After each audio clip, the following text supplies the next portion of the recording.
Greetings. Thank you for joining us on this Saturday afternoon edition of the Female Solution Global Radio TV show. I'm Naima Latif, executive producer, and our host today, joining us live from London, is Zhana, who is continuing to give us success strategies as we deal with gender and racial healthcare inequalities. Well, today we're talking about childbirth, and with the Roe versus Wade controversy uppermost in people's minds, our goal is to help women take back the power over our childbirthing experiences. We've got some wonderful guests, and we want you to make sure you share this show because we're talking about empowerment over our lives, our health, and the health of our children. This is significant because we used to be the ones who handled childbirthing. How did it become a hospital procedure? How did other authorities decide who can give birth and whether or not they're going to survive? It's time for us to recognize that we do, in fact, have power over our bodies. So let's take back our power and let's make childbirthing something that we plan and orchestrate and make it a beautiful experience. So join us today on the Female Solution Global Radio TV show. We'll be live from London with our host, Zhana. Call in 515-605-9325 and press 1 when you're ready to speak, and we'll gladly open your mic. Our wonderful Friday host, Viyahta, is joining us, who's a doula, along with Coco Elisis, also a doula. Crime and violence if we all agree to do one thing: share. Let's share our wisdom, share our time, share our talents, share our finances, but most of all, let's share our love. This is the Female Solution. Join me, Naima Latif, every morning, 7 a.m. to 9 a.m. Central Standard Time, as we bring you stimulating discussions about the issues affecting our lives. If you're listening online at www.blogtalkradio.com/the-female-solution, press the blue button that says follow and get our daily topics every morning directly to your email and your smartphone. Hi, I'm Naima Latif, executive producer of the Female Solution radio show. We invite you to call in 515-605-9325 and participate in this daily think tank as we examine the challenges we face and develop solutions that restore peace and harmony. We are global transformers, changing the world from the way it is to the way it should be. We are one. Wherever we live on this earth, we are one human family. On behalf of our team of radio hosts, I'd like to extend a greeting to all the members of our family, whenever and wherever you may be listening around the world. To our family in China, ni hao. In India, namaste. In Japan, konnichiwa. In Korea, annyeonghaseyo. In Russia, здравствуйте. In Germany, guten Tag. In Poland, dzień dobry. In France, bonjour. In Spain, hola. In Italy, ciao. In Egypt, ahlan wa sahlan. In Ghana, akwaba. In Nigeria, peleo. In South Africa, sawubona. In Senegal, langade. In Kenya, jambo. In Israel, shalom. In Pakistan, Afghanistan, and Saudi Arabia, assalamu alaikum. Greetings, and may peace be upon you all. Unmuted. Well, Afternoon. good afternoon. Welcome to the Book Strategies with me on the Female Solution, Worldwide Radio and TV Network. I'm the author of Success Strategies for Black People, and I host the annual blogging carnival for nonviolence. And I'm your host for today, and on the first Sunday of the month. Here on the Success Strategy Show, seek to help you and support you to find solutions to your problems. We're here to help you make 2022 your best year yet. Today, we're discussing racial and gender health inequalities. My guests today are Viyahta, one of my sisters of the microphone, who's a doula or midwife, and she'll be coming on and talking about how women can take back their power in controlling the birthing process from beginning to end to make it more safe and less costly. Also, we will touch on how women can empower themselves by learning more about how exactly to chart their body cycles so that there are no accidental pregnancies. We will also have guests from the birthplace.com. Their website says the birthplace is not just about safely delivering a baby. It's about making your 9 months of pregnancy as comfortable, beautiful, and memorable as possible.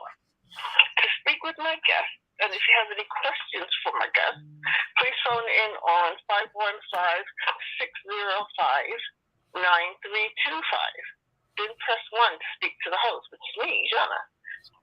If you're outside of the United States, sorry, you need to put 001 in front of that. So it's 001 605. So sorry, 001 515 605 9325. Then press 1. You can also join us on Facebook at The Female Solution and on YouTube at The Female Solution. Sorry, I'm just going to break up a cat fight. Real cats, y'all, not women. Yeah. My cats totally get women, but occasionally they do fight. And my little boy is so much bigger than his sister, so I have to be careful that he's her. Where was I? Oh, yeah. Today we're continuing our discussion from last month about racial and gender health inequalities. I've been reading up on this, and there are loads and loads of articles about the subject. And I'm sure you're aware that women patients often experience gaslighting from doctors and other clinicians. But did you know that female clinicians also experience gaslighting from other clinicians? Wow. And we know that patients, yeah, exactly. Wow. Thank you for that. The patients sometimes experience racism, but did you know that healthcare workers also experience racism from other clinicians? And there is a study that said that many women's health issues are likely to be misdiagnosed or dismissed by doctors as something less critical. One study published in Academic Emergency Medicine found that women who went to the emergency room with severe stomach pain had to wait almost 33% longer than men with the same symptoms. Last month we looked at a few stories, and I'm going to touch on a few more stories, but let me bring in my guests because I've got a couple people on the line. I've got, nice to speak to you, Naima. Naima is my executive producer. Nice to speak to you again. And I've got someone on the line from area code 773. Would you like to say hi? Yes. Well, Zhana, I have here with me on Facebook Live, and that's my number on the switchboard, 773-366. I want to make sure that we're connected, that our audio is connected to our Facebook guests who are joining us. Now, the people from the birthplace, they've got to teach a class at this time, but we've got a wonderful video that we're going to share with our listening and viewing audience in which they talk about the birthing process. And I've got a special treat for us. Coco Elisis, she did a wonderful post on Facebook. She is a doula who just delivered her grandchild and shared the beautiful experience with us. So she's joining us live on Facebook along with our dear sister Viyahta, and we're going to just have a wonderful time. One of the things I was explaining to our listening and viewing audience before the show is the fact that we used to have control of the birthing process. I was speaking to my 99-year-old mother, who every now and then I'll ask her some questions about her life. She remembers the name of the midwife who delivered her 99 years ago, and she was delivered at home as with all of her siblings. So giving birth is not a medical procedure. We've allowed the healthcare industry to make it one. And we've allowed them to charge us a whole bunch of money. And then, as you pointed out, a lot of times make a whole lot of mistakes or just carelessness, particularly in caring for us. So this is why this is just going to be a powerful show. So let me, of course, greet our sister Viyahta, who we so much enjoy her Friday show. And let me bring on our beautiful sister, Coco Elyssus. Thank you so much for joining us today on the Female Solution Global Radio TV show with our host live from London, Zhana. Wow. Thank you for having me. What an honor. It's an honor to be here. Congratulations, Coco, on the delivery. Oh, that's so exciting. I can't wait to hear about it. Oh wow. It's very surreal. Yeah, I bet. Yes. Yeah. Birth is a surreal, amazing, divine process that if you get to participate in it, it's like, wow. I know my first doula support was in a hospital with just the most traumatic. It was almost traumatic the way things turned out. But the baby was born vaginally. The baby was healthy, but all the things that went on before, a mother's on her cell phone while she's in labor, just not focused, not conscious. And it was like, whoa, this is not the way things are supposed to be. But let's bring in some essential oils, okay? And if you don't have support system in place, then anything can happen in a birthing situation. That's why I really promote being a doula or promote having a midwife present. If at the beginning, day one, you're pregnant, let's find a midwife and a doula is how I believe. Yeah. It's important. Speaking as a doula, it is the one thing beside family that is consistent. And it is, and if practiced in the way that is, of course, within the guidelines of the work and the scope of the work, and also with the mother's wishes intact and her leading that charge, balanced with support, education, and showing her that in this process, while baby is still in utero, that this is the beginning stages of it, and you're learning through this process. And by me empowering you to know what your options are is the one of the most amazing gifts you can give to another woman is just the what is real, what isn't real, and how to say things in a way and make decisions so that you are back in charge, whether it's a home birth or whether it's a hospital birth. There's certain things, of course, you all know, that are not possible in those particular settings, but I just act as a navigation tool for the family to be able to have as much control as possible in those settings and what their options are. Absolutely. So it was beautiful the way you put that. And Jenny Joseph is a midwife here in the Orlando area. She owns her own birthing center. She came from the UK, so I don't know if Zhana has heard of her, but she actually was trained in the UK and she moved to America, United States, and opened a birthing center here in Orlando. And she teaches about knowledge, having knowledge, that the knowledge you give to the mother for those whole 9 months is so important because it will help her relax and have peace about it and not fear. Because a lot of women go into labor with fear of not knowing what's going on with their body, and how to respond is so key. I remember talking to a woman over the phone who was due any day now, and she was a little concerned about C-section and whether she didn't want a C-section, she wanted a natural birth. And the one thing I told her is you just focus on communicating with that baby, because that you and that baby are in a partnership to bring that baby out. It's not about you alone. The baby is there consciously, soul level, to help you bring the baby out. And thank goodness she had a natural birth.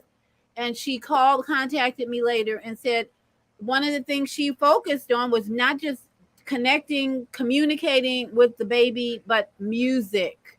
She had music going with the labor process. So if we as doulas can just educate women before they get pregnant, while they're pregnant, and in the delivery room, then we can go back to healthy pregnancies and healthy births in the Black community and every community. So, John, I got a question for you because you've talked about, like, last time, the extreme numbers of women that were having difficult births, dying in childbirth, which I thought, no one does that anymore. This is the modern times, supposedly. And,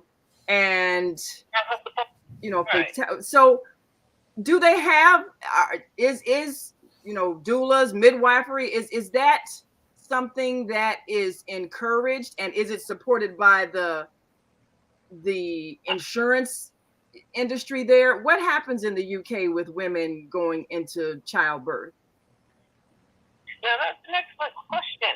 I don't necessarily have an answer, but I do know that midwives are coming in NHS hospitals. But I also know that, because there's such a shortage of healthcare workers now, between leaving the EU and the pandemic, we have lost so many healthcare workers, and the ones that we still have are horribly burnt out and exhausted.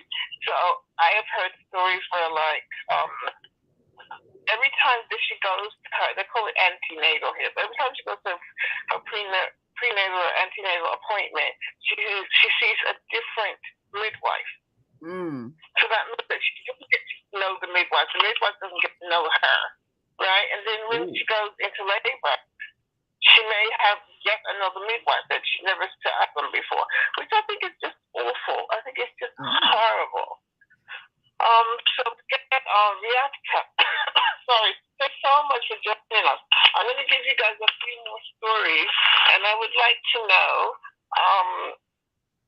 if can you tell me of any racial or gender inequalities you personally have witnessed? Is that a question for me? Who's that for? Well, I guess both of you, whichever one wants to go first. Have you noticed any gender or racial inequalities? Coco. Yeah. Oh, absolutely. It's just, you just got to ask the question in what regard, because it's even with this particular birth of my granddaughter, she was not even finished being triaged. She was, attached to the monitors, and this resident came in and offered her Pitocin, and my daughter said, "Why?" And her explanation was, "Well, we want," she went in and got backup, and so she went and got the OBGYN that was on call, who wasn't her doctor. Her doctor, she had a great relationship with. I met. She was ill, and then the backup came in to offer her suggestion. She said, "Well, if we were to give a letter grade to your baby right now, she's getting a B and she should be at an A. And we just want to see a little bit more activity to move things along." So my daughter shocked me and surprised me, and I felt so proud, and explained that she had made progress, and she was at 1 centimeter when she had her appointment, and now she's at 3.5. I am progressing, and the World Health Organization states that too many women have cesareans because of interventions that are offered too early during the labor. I could have passed out. Ooh, she read it, huh? She read her. Woo! And then that when it was time for her to deliver, she had a team of the most powerful women of color. I've never been in a room where the OBGYN that was catching, they don't deliver. I don't deliver, mothers deliver. I don't use that terminology to explain it. I'm support and a liaison. But that team was so seamless. And she said she had prayed those two women away. Those women were white women. And I see that all the time. No options. But I also saw and witnessed when I was, I've always saying that I'm retired, and I can't retire because this is my ministry. So, but this was back during when my semi-retirements, when I was volunteering and I wasn't working full time as a doula. I had a birth of a woman. It was a white woman, Caucasian woman. Let me be accurate. And it was a beautiful birth. She would not let me hold her baby. But she also, when she came in her birth plan, she stated that she wanted to self-hydrate. And they honored everything with no resistance. But I've also had a married couple of color, an attorney and an engineer asked for their placenta, and you would have thought that the board of directors were going to come into the room to ask why. Wow. So my job is to empower and to educate so that people make educated decisions, and to be an advocate, but also a liaison, because I do need them to work with me.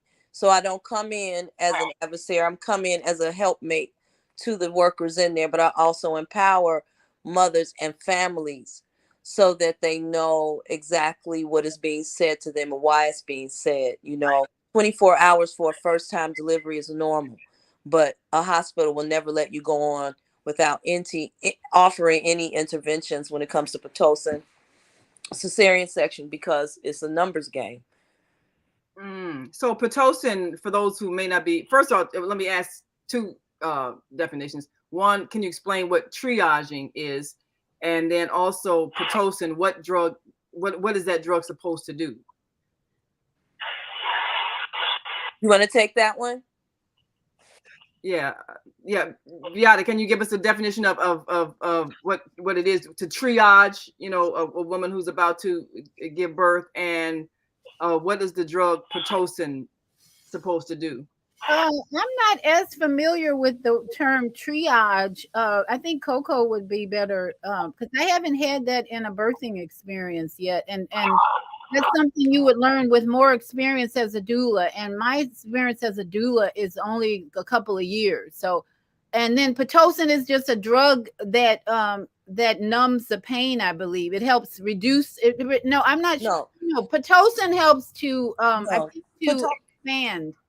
So Pitocin increases the contractions. Right. Okay. And it expedites those things. But the feeling and the sensation that a mother experiences with Pitocin can make her feel like she's in the last stages, like when she's moving from 7 to 10 centimeters, when she's actually only in the early stages. So it's quite difficult to handle and control them, because they are produced. Now, sometimes it's necessary, sometimes it's not. I'm more of a person that is into integrative medicine, and that in that education, then you're making informed decisions on what are the benefits and liabilities when it comes to any of these things. But Pitocin is to speed up the process, and it's also used after the woman delivers in a hospital setting, where again it's about getting mothers moving things fast along,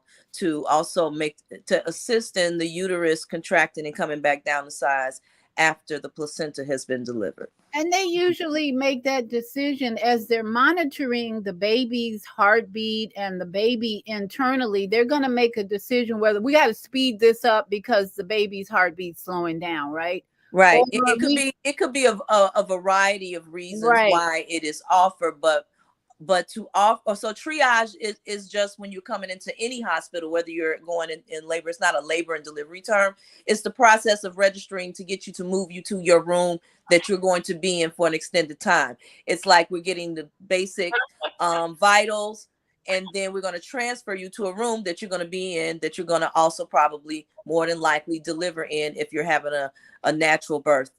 So that's what triage is. And so it's like, if it's like when you come into the hospital and you're in the emergency room and they're checking your vitals before you actually go back to see the doctor, you usually are not offered any drugs at that place. And the language that you use to a mother and a first-time mother saying that your child is a letter B, I don't think was appropriate.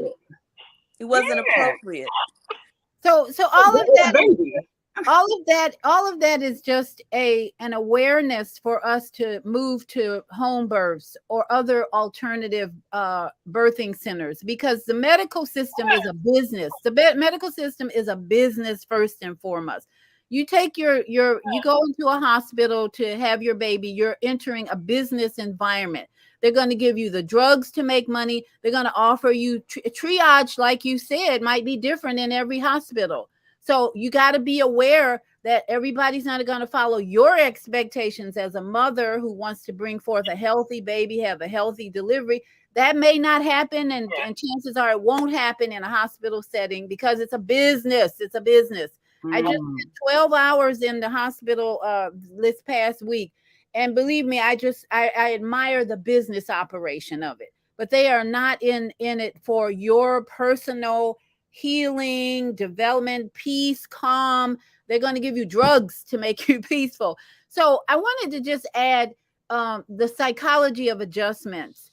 If you have people present in your delivering and your labor that you are not happy with, you mentioned that sometimes you have a different midwife. I think Zhana mentioned that if women go to these facilities and they may not have the same midwife, right? So what is your adjustment to that? Is you got to take your power back. This woman is not the one who is totally responsible for you having a healthy pregnancy. You have the mother has partial responsibility for the pregnancy. And sometimes we give our power over even to the midwife.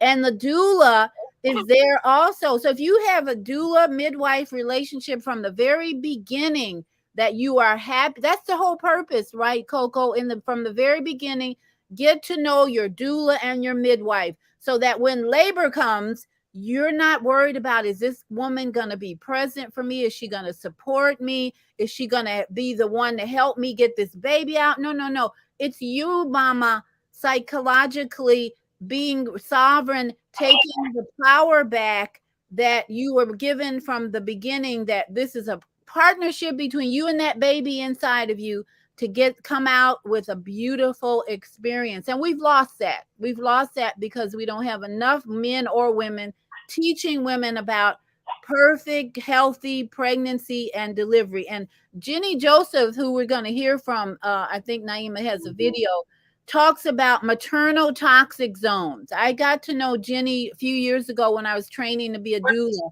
She's an amazing woman from the UK, a Black woman from the UK. I was like, you're what Black woman from the UK? I got to know her. She works with women of all colors. She doesn't discriminate in her birthing center as far as having all Black women. No. She has women of all colors, religions, everything. They're qualified. That's the one thing I admired about her birthing center. Everyone in that center was qualified because she's very meticulous about eliminating maternal toxic zones. She has a passion for it. And she has several YouTube videos on file that you can learn more about her and from her. But she's excellent person to learn from because of her experience as a midwife. I think she's been doing this for over 30 years. $1,000 a month if pardon me. Hit the wrong button here. Yeah, I think that is a critical thing for us to know, that we have the power to feel, we have the right to feel comfortable. And if somebody's constantly changing the person who's dealing with you, that's a feeling of disrespect. It's like, well, it doesn't matter, you're just a body, but birth is such a personal thing.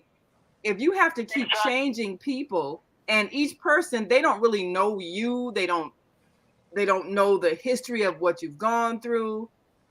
It isn't the same. It just seems like it would be very impersonal, and they wouldn't be listening to you. I don't know. I mean, Zhana, maybe women have given feedback as to how that feels if you have to keep changing people, and it's very disempowering, because people can easily dismiss you when you tell them something that the last person was aware of, but they aren't aware of, and you try to tell them and they just, oh no, we're gonna do it this way, because they don't know. May I share something? Yes. Then with every appointment, then there's no continuity. Right. You might have to start going the same information again. Sorry, right. Background noise. Hopefully that's going to stop soon.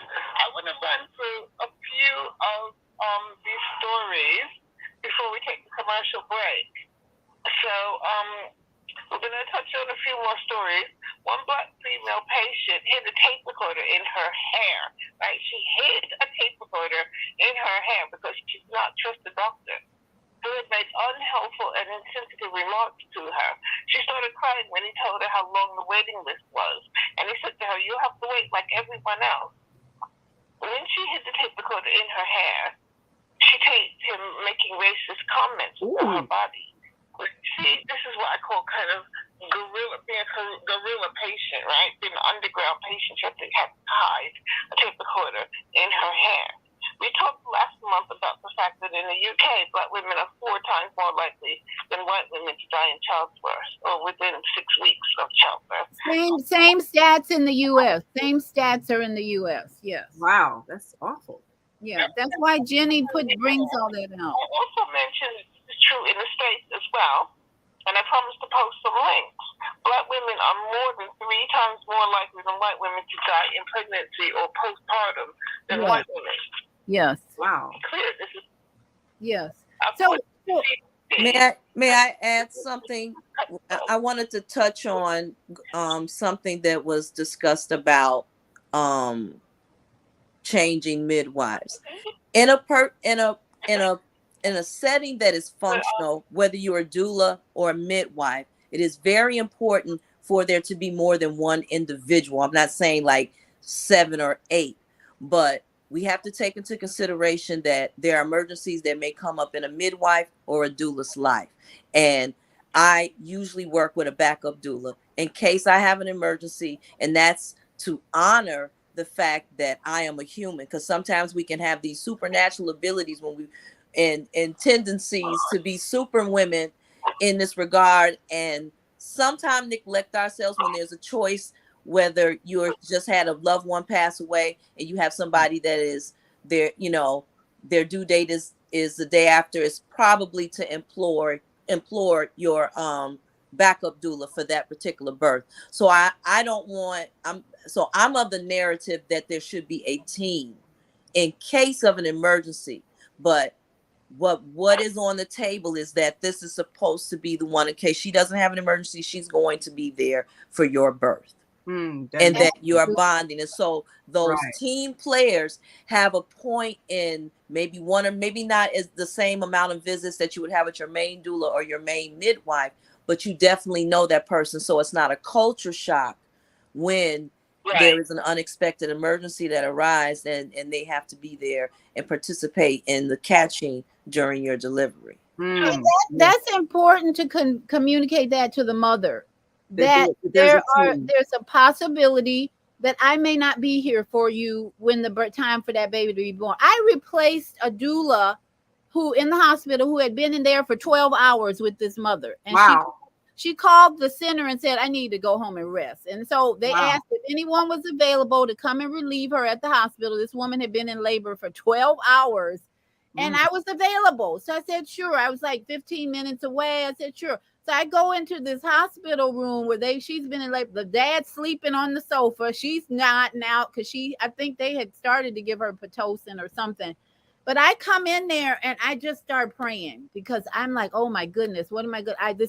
This is new. I have never met this woman before. Wow. But what I did was offer her essential oils. That's my favorite go-to for labor problems or anything. And I offered her like 2 or 3 different essential oils. She chose peppermint oil. And then we started bonding. So yeah, you're so right, Coco. Expectations. Mama has to know that there might be some things that come up. And I want you to be aware so she's not worried or afraid. And you're right, a team. We had a team ready here in Orlando. So all she had to do is say, hey, I need a break. Is there anybody who can replace me? I'm here. I'm there. And we both were there when the baby came out. We were both there coaching her, breathing. Beautiful. So you're right. Sometimes you need two doulas. And if the midwife is not around, then you got the mama has to feel at rest and peace that it's going to be okay. You and the baby connect, and we're here, two doulas, one doula. We're going to just be here to pray for you and help you and motivate you, and it'll be okay. That's why it's important to have doulas, because we're there to support them. Absolutely. Well, Zhana, we got to take a break. When we come back, we're going to hear some more of the stories you want to share with us, and then we'll share the video with the birthing place, because we have to solution. We got the solutions. We got the solutions. Well, we'll be right back after this quick break. We want you all to stick and stay. Don't stray away. We're talking about healthcare disparities and how we can take back our power, especially over the process of birthing our children. We'll be right back after this quick break, so stay with us. The Female Solution Global Radio TV Show invites you to an invigorating conversation with our team of hosts Monday through Friday, 7 a.m. to 9 a.m. Central Time. Start your week with Monday Morning Mindfulness with Zelda Speaks. Tuesdays, Self-Cell Care with Jody Susan. Wednesdays, Repairing Broken Families with Naima Latif and co-host Kareem Hamid. Thursdays, Soulful Solutions with Dr. Debbie Green. And Fridays, Health and Wellbeing with Viyahta. Saturdays, tune in 12 noon to 2 p.m. Central Time. First Saturday, Success Strategies with Zhana. Second Saturday, Wendy Williams Esquire on relationships. Third Saturday, Move Around with Deborah. And fourth Saturday, Wisdom with Mama D. Join us Sundays, 7 p.m. to 9 p.m. Central Time for Soul Purpose Healing with Viyahta. Call in and comment 515-605-9325. Press 1 to speak to the host and be a part of the solution.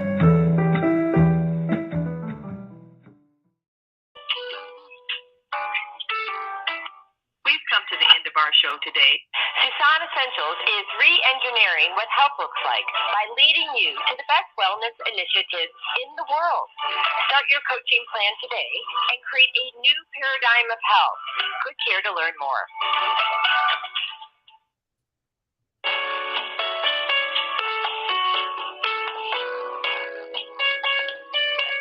This is Minister Cynthia Marie Williams, spiritual counselor and advisor.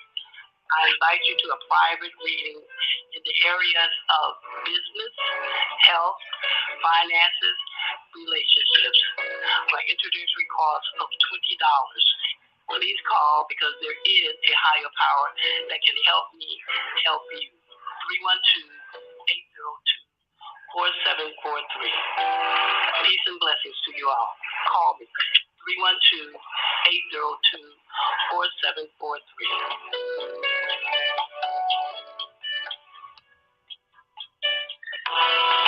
Do you worry about finances, family, health, job, relationships?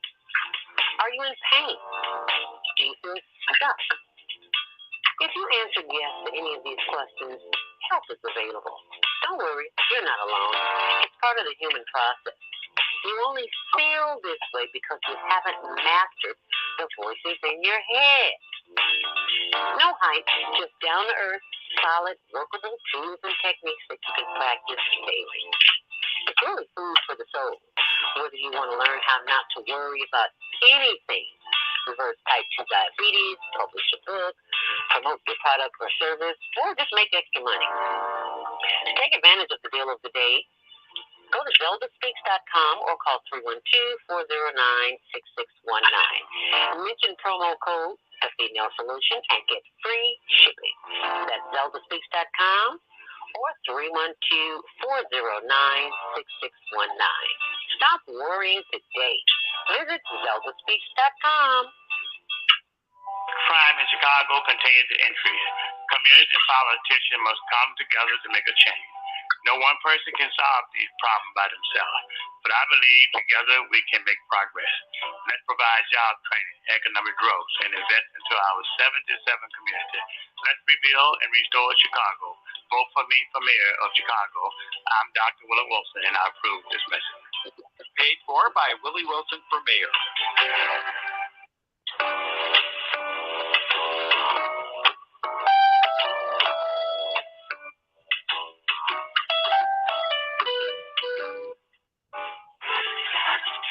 Okay, we back. Yes. We're We back. are Okay, back. so lovely having these guests on today who are very knowledgeable. And I've got another caller on the line. Before we go to the next call, I'd just like to share a few of these stories with you. First one, according to the CDC, that's the Centers for Disease Control, Centers for Disease Control, Black women are 3 times more likely to die from a pregnancy-related cause than white women. Multiple factors contribute to these disparities, such as variation in quality health care, underlying chronic disorders, structural racism, and implicit bias. So that's from the CDC. And I want to mention Louisiana. Louisiana is a special case because Senator Bill Cassidy stated that if you correct our population for race, we're not as much of an outlier as it otherwise appears. Right. In other words, if you don't mention the fact that the majority of the women who are dying in childbirth or postpartum are Black women, then we don't have a problem. Right? Just don't mention race. This is what you're saying. If you cover up the fact that it's Black women, and Black people are a third of the population, officially Black people are a third of the population of Louisiana.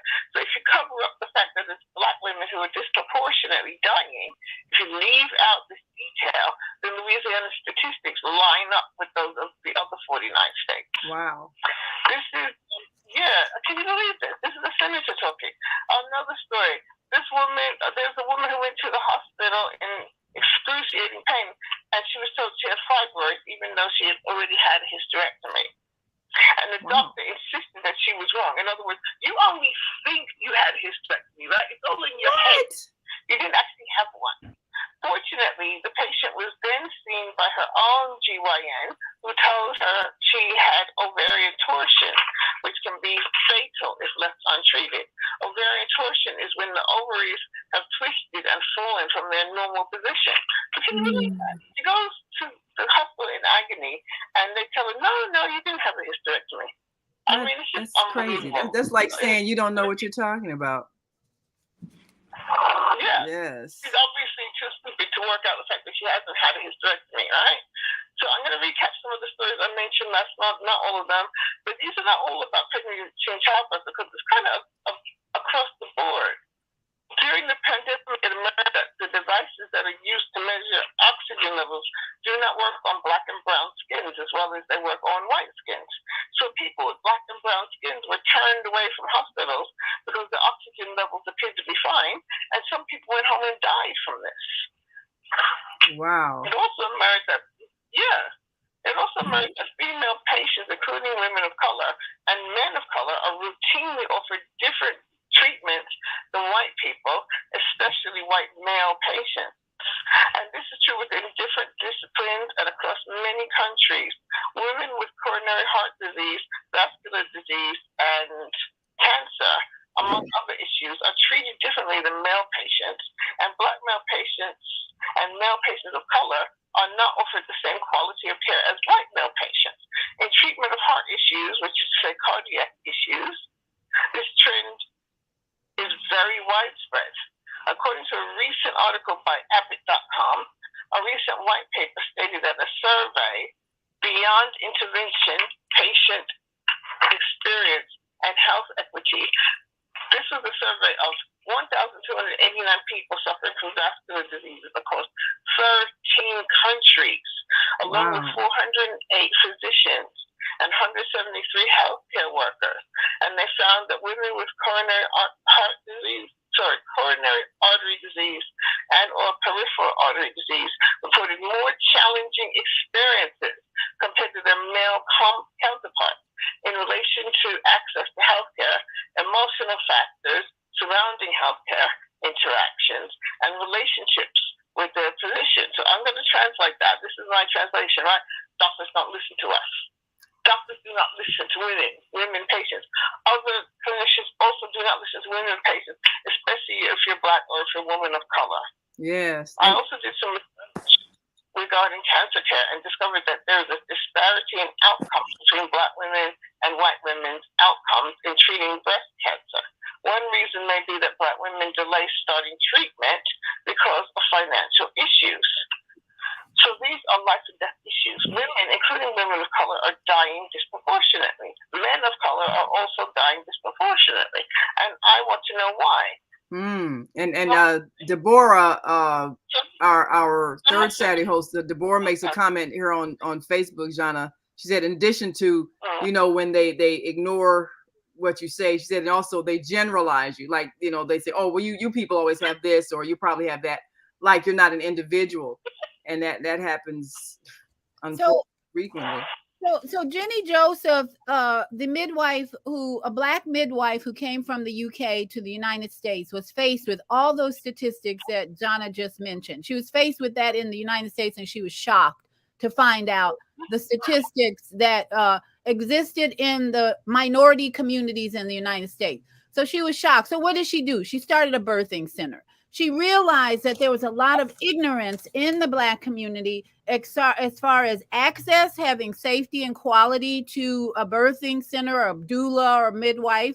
And she came from the UK now, where midwifery was very popular. Unfortunately, in the United States, it's not popular. So she has started a movement here now where midwifery and doulas are growing in the United States. She also realized there were not enough connections where women could be comfortable and have eye contact, not with unconscious doctors. Most of them are out of a system that is unconscious. They don't care about women or anybody. They just care about making money. Then she realized there's a lot of ignorance, especially in the Black community. We got to face up to that. I started my training as a holistic professional. There were hardly any minorities in my classroom. I was the only Black woman in most of the training classes I went in. So there's a lot of ignorance.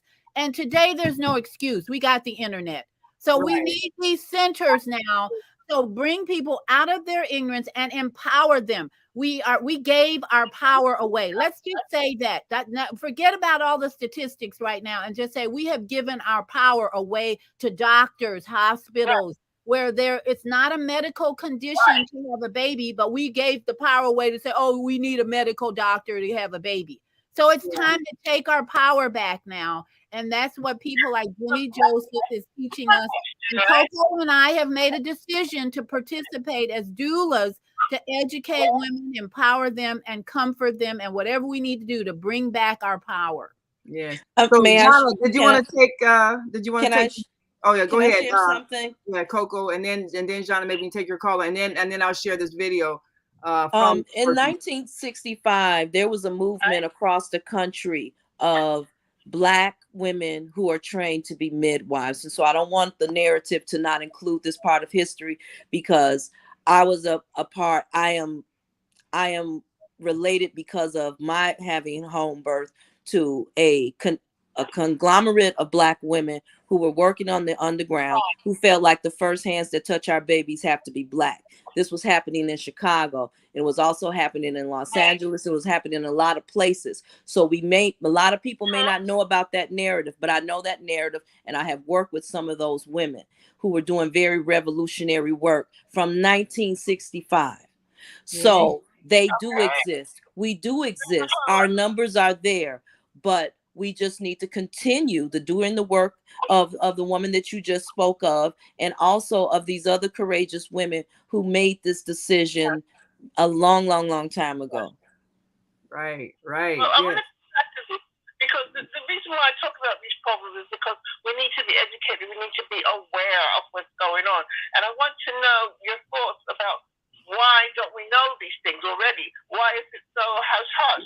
Why have we given away our power? So we're going to come back to that.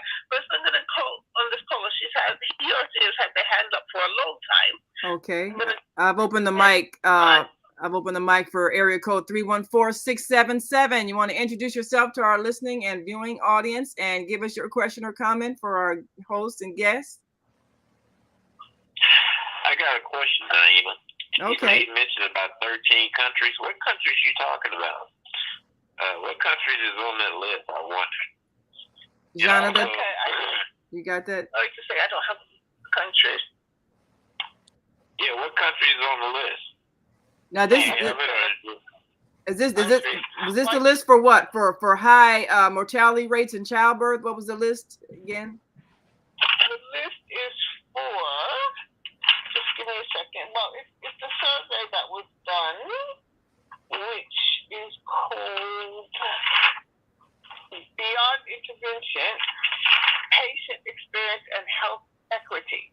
It's a survey of 1,289 people suffering from vascular diseases across 13 countries, along with 400 what countries are those? Healthcare leaders. So if you Google this survey, Beyond Intervention, Patient Experience and Health Equity, I'm sure they will list the 13 countries. Do you know if they were? Is that if you're trying to talk about the disparity between blacks and everybody else, and they spread it out across 13 countries, then you have to be going over to Africa where everybody is black, right? Yeah, well, I don't know what countries they looked at. They might have been in Africa, yeah. Yeah, I mean that's the flip of a coin. And if these women are not satisfied, why don't they get their goat help? Can't they have their own doctor? Well, that's the whole issue. If it's in African countries, that doesn't mean there's not health equality. Inequalities within those countries. Well, then that's an issue that has to be taken up with those countries. But here you're talking about women are not being treated right, however. But why don't they get another doctor? And it's not that, I thought that when you go to the hospital or go to your normal place of treatment, they create a file for you, a folder file, where any doctor can pick up that file and get a general idea of the history of the complaints or the issues that you're having. They can, yes, absolutely. But that's not the same as knowing the patient. And that is not the same as the patient knowing the doctor. Yeah, but you don't expect a patient to stick with the same doctor all their life, do you? Well, in certain cases, it's possible. Yeah. GP, ever since I moved to this neighborhood, I've had the same GP. I've lived in this neighborhood nearly 30 years now. So he knows my history. Well, my favorite GP actually retired. No, sorry, he didn't retire. He went somewhere else because he was so fed up of triaging people over the phone. And by the way, to triage someone doesn't just happen in a hospital or maternity setting. It just means assessing the patient to work out who needs to be seen first, work out the order in which the patient needs to be seen. It's based on the severity or what the patient is presenting with. Yeah, but that is everybody, I would say, that have some experiences with medical treatments have that same experience no matter what their skin color. Naima, when your COVID hit, it was rumors in St. Louis that blacks did not have access to medical facilities. Was there any truth in that? To be alive. St. Louis City alone, and Needham County, there's over 35 health facilities. Some operate on a free and reduced pay schedule. So that there was proven to be wrong. And here's another thing. If you don't think that there's enough black doctors, then why come there's not effort in your educational system to produce more black doctors? Yeah, well, that's a very important question. Okay, so I pulled up that study. Okay, so Viyahta has the answer to your question, Pianki. Okay, I pulled up that study, and from a map that they're showing on the video, most of it was the United States and Canada where they did this research. There's a few countries in South America, not many. There's a few in, looks like Australia. And then there's very few none in Africa. They didn't do any studies in Africa. They did some in the Middle East, according to this map.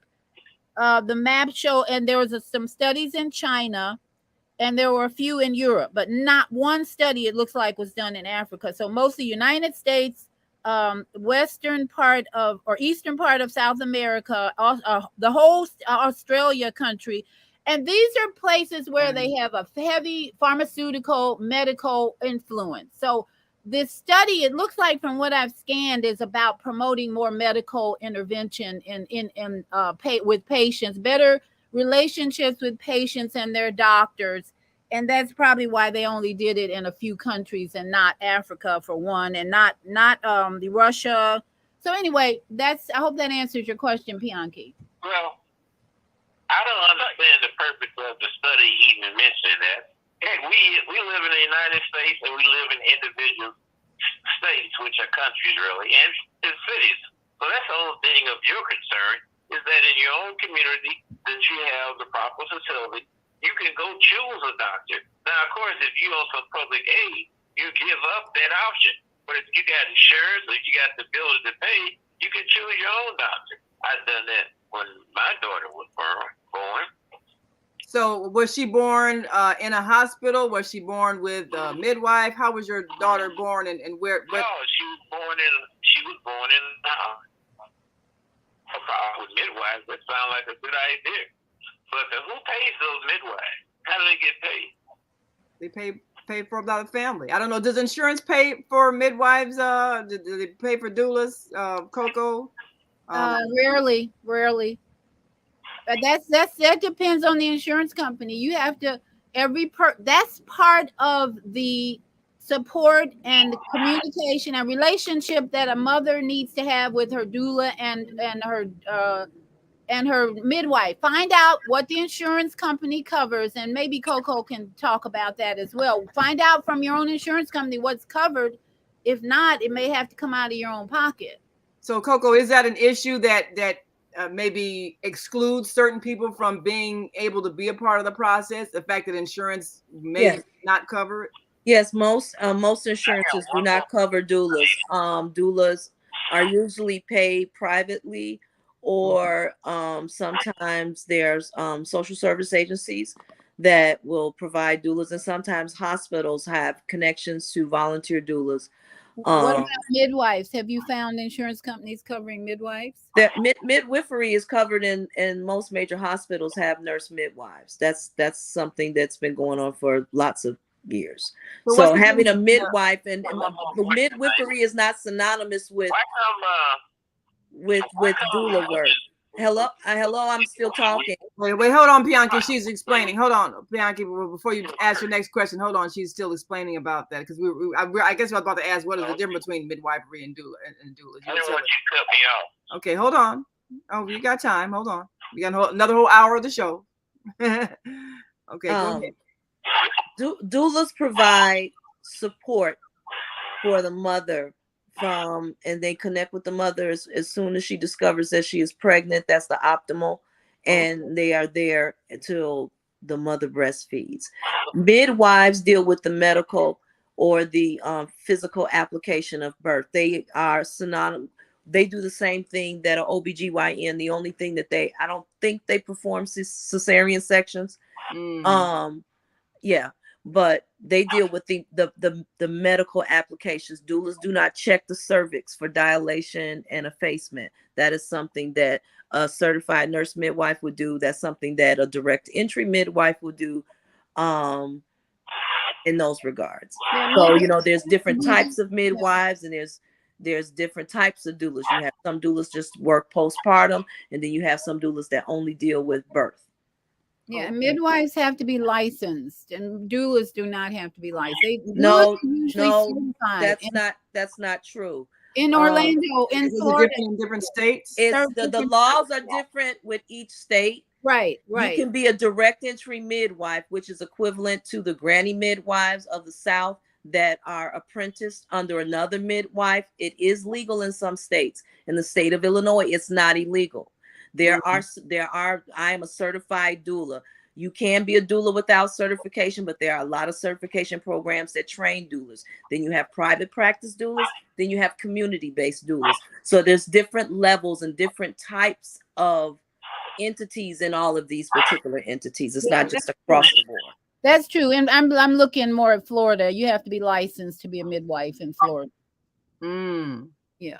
But doulas, no, doulas are I different. got one more question, Naima. Okay, before the break, Bianchi, you got one more question. Go right ahead.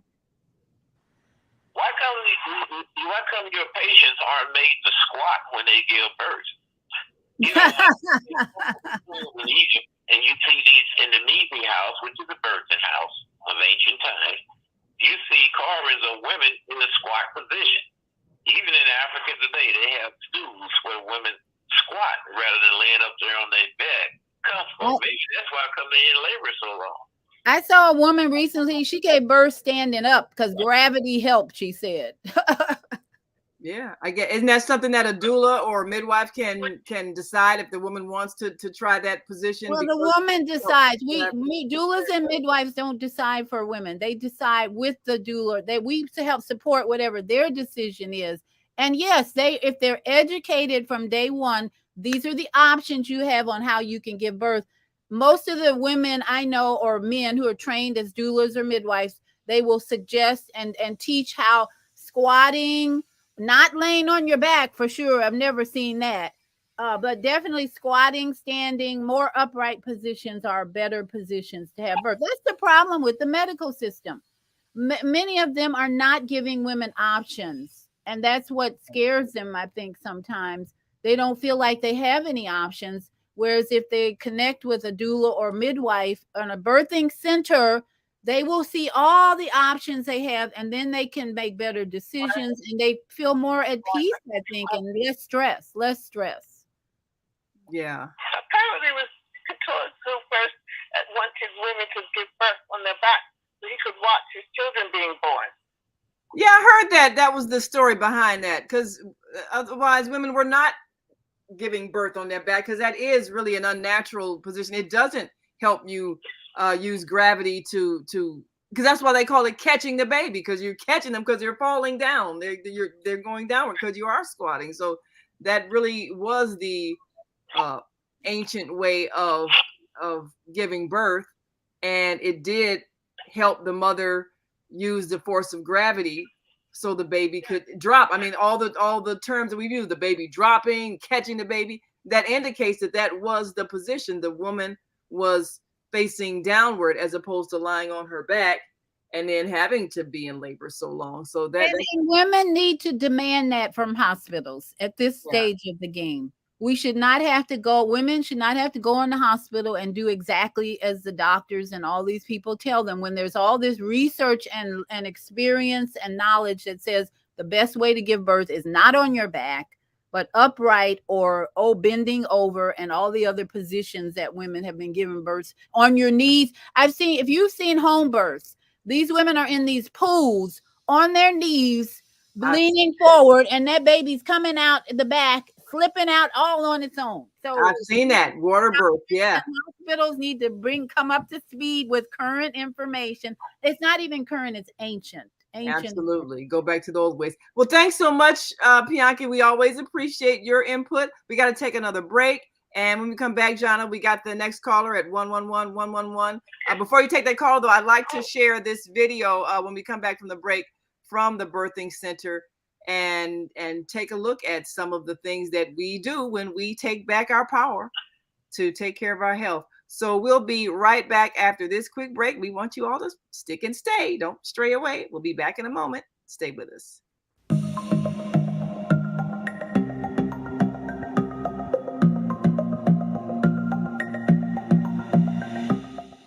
Hi, I'm Barbara. I'm Cheryl. And I'm Naima. We're 3 Black moms.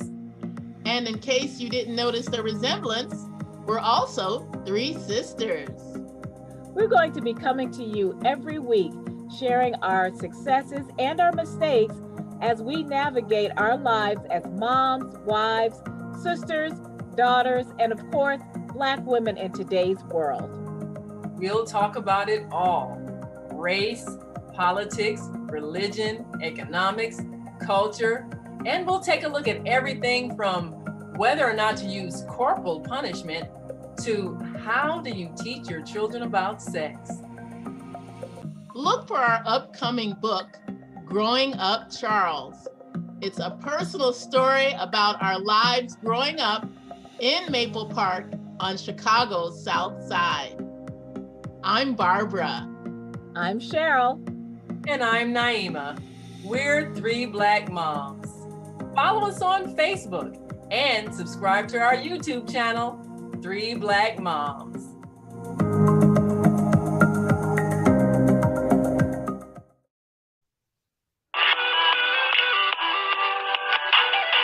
Tune in to Soulful Solutions with Dr. Debbie Green on Thursdays at 7 a.m. Central Standard Time and 8 a.m. Eastern Standard Time to hear great topics and stories on grief and turn it into victory. Join Dr. Debbie Green to listen to stories of triumph and learn how to overcome. You are not alone in your life, and there is hope in the darkest hour. This is your time to learn strategies and solutions to improve your life. It's your time. So join Dr. Debbie Green with Soulful Solutions and call in on Thursday at 7 a.m. Central Standard Time and 8 a.m. Eastern Standard Time at 515-605-9325 with comments and questions. Look to hear from you real soon.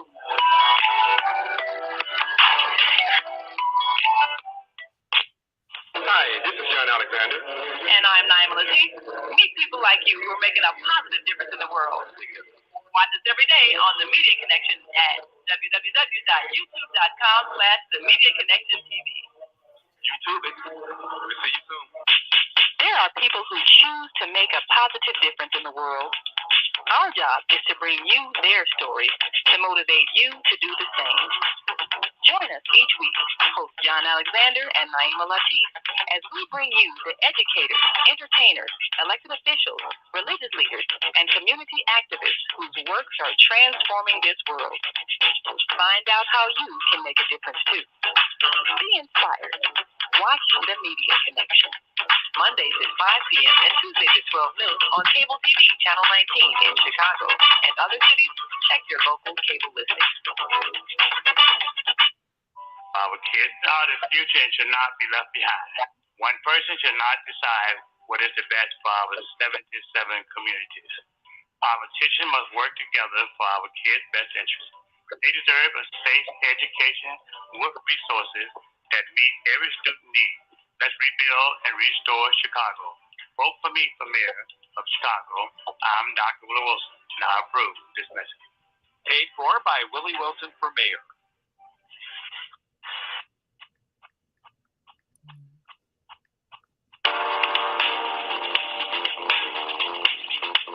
Is Monday morning a struggle to get out of bed, into the swing of things? Well, don't worry, you are not alone. Join us for thought-provoking, stimulating, and mindful conversations on higher learning with Doulah Speaks for your Monday morning mindfulness session on Blog Talk Radio, The Female Solution.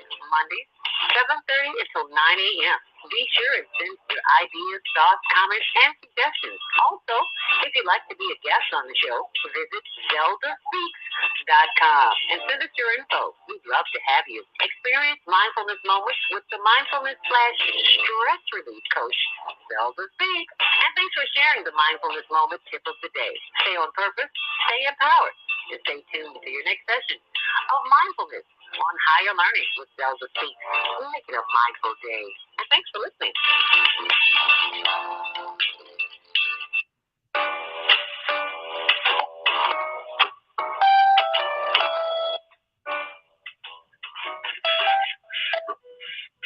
All right, we are back.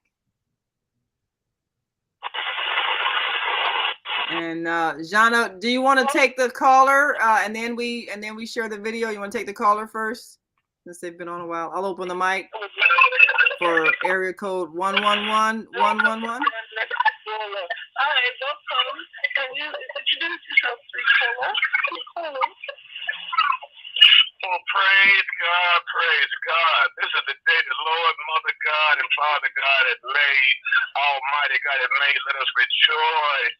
My beautiful sisters, Viyahta and Naima, and all the other beautiful believers on the call. Let us rejoice and be glad and thankful for our blessings. This is Brother Neil MacArthur, per your instructions. It was like Bianchi didn't do, but this is Brother Neil MacArthur from 5525 South Lafayette. My government name, I'm going to use my government name, my Booker T. Washington name, Tyler Sparrow, because that's what his T stands for. Tyler Sparrow to Neil MacArthur.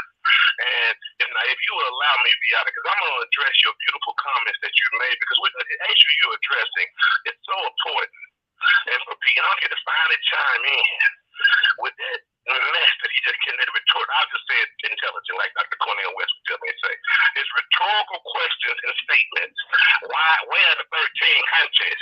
Why are they in the black doctors in America?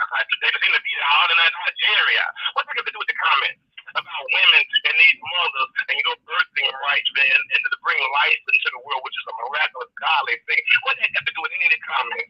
See, usually, and then I'm glad he mentioned his daughter, because in the lodge, in the Masonic lodge, in the legal world, we say you open the door. So, because when I first talked to him on the phone, I met him through Naeem after she started the show way back 2 years back, and he made some comments about he trained his daughter to bring back money. I said, was she an investment or something? Was your teacher to go out and trick? But anyway, if you don't mind, I want to speak on the birthing issue, because it's so prevalent today.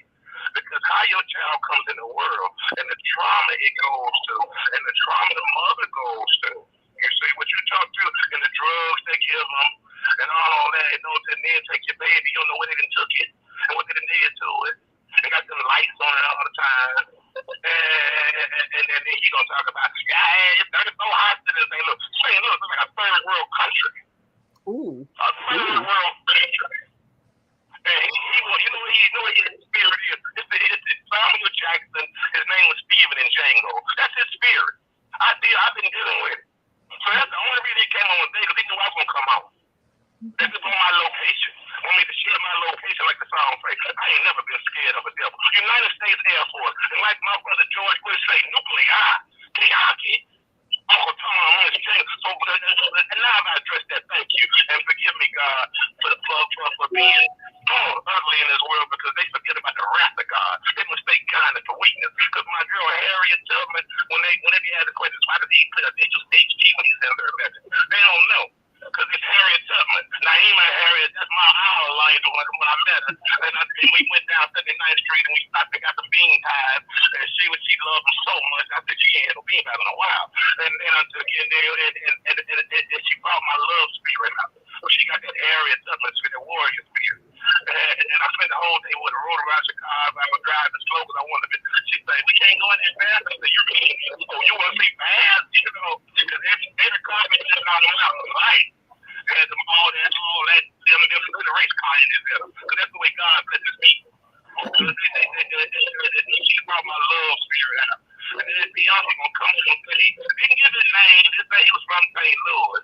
Well, Brother Neil, we appreciate the fact that you are passionate on this issue, and you brought out definitely something that I'd like our guests and hosts to address, and that is the fact that when you come into this world in a state of trauma, it affects your life. And a lot of times no one thinks to ask once they give birth, where are you taking my baby? And what are you doing?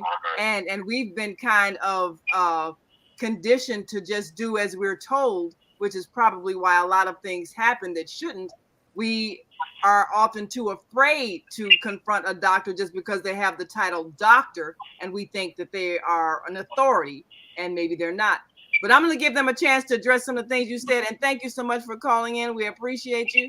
So he mentioned something that I want to address, Zhana, if I may, before I play the video from the birthing center. I think sometimes we are conditioned out of fear to think that we're not smart enough to ask, or we're not smart enough to protest when we don't feel right about, or we're not smart enough to challenge a doctor. And so I think sometimes that's why women may be treated badly, or even, Black people may be treated badly. We've kind of been conditioned to just shut up and do as we're told. So I don't know, Coco, Viyahta, what do you think about that? The reason why women don't speak up for themselves. And of course, Coco, you watched your daughter aggressively speak up for herself, which was a great thing. But a lot of times women have been conditioned to just shut up and do as they're told. What do you think about that?